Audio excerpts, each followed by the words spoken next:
সবাইকে নমস্কার।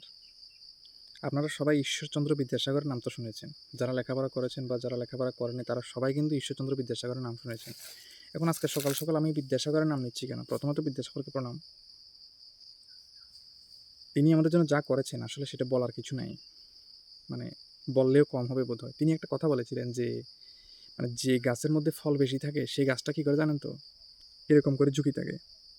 ফলে ঝুঁকি থাকে, ফলের ভরে। আর যে মানুষ জ্ঞানী, শিক্ষিত, সেই মানুষ কিন্তু মাথা নত করে চলতে জানে। ঠিক কথা না? আর চিন্তা করবেন যে মানুষগুলি মূর্খ, তারা কিন্তু মাথা নত করে না। তারা সবসময় কিন্তু মাথা একদম সোজা করে চলে। কিন্তু জ্ঞানের ভাণ্ডারটা কেমন জানেন? ফুস, শূন্য। ঠিক সেরকমভাবে শুকনা গাছ আছে না? যে গাছগুলি শুকিয়ে গেছে আরকি, মানে পাতা-টাতা পড়ে গেছে, গাছটা মারা গেছে কিন্তু এখনো দাঁড়িয়ে আছে। সে গাছগুলো দেখবেন একদম এরকম একদম মানে গর্বের মতো দাঁড়ায় থাকে। কিন্তু কিছুই নেই।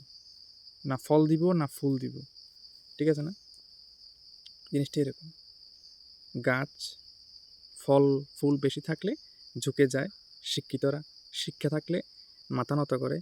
আর মূর্খরা বা শুকনো গাছ কখনোই মাথা নত করবে না, সবসময় মাথা উঁচু করে দাঁড়িয়ে থাকবে। কিন্তু তাদের অবদান সমাজের মধ্যে, তাদের অবদান মানুষের মধ্যে নেই বললেই চলে। কিন্তু তারা কিন্তু সবসময় সমানভাবে মর্যাদা পায়, ভালোবাসা পায়, ঠিক না? আর যারা সব কিছু আছে, ফল আছে, ফুল আছে, শিক্ষা আছে, তারা কিন্তু সবসময় অবহেলিত। তারা কিন্তু সবসময় একটু নেগলেক্ট, একটু অবজ্ঞা পায়। এটাই সত্য কথা। এটাই আমাদের সিস্টেমটা এমন হয়ে গেছে আরকি। আমি কি ভুল বলেছি না ঠিক বলেছি সেটা আপনাদের কাছে ছেড়ে দিলাম। আপনারা জানাবেন।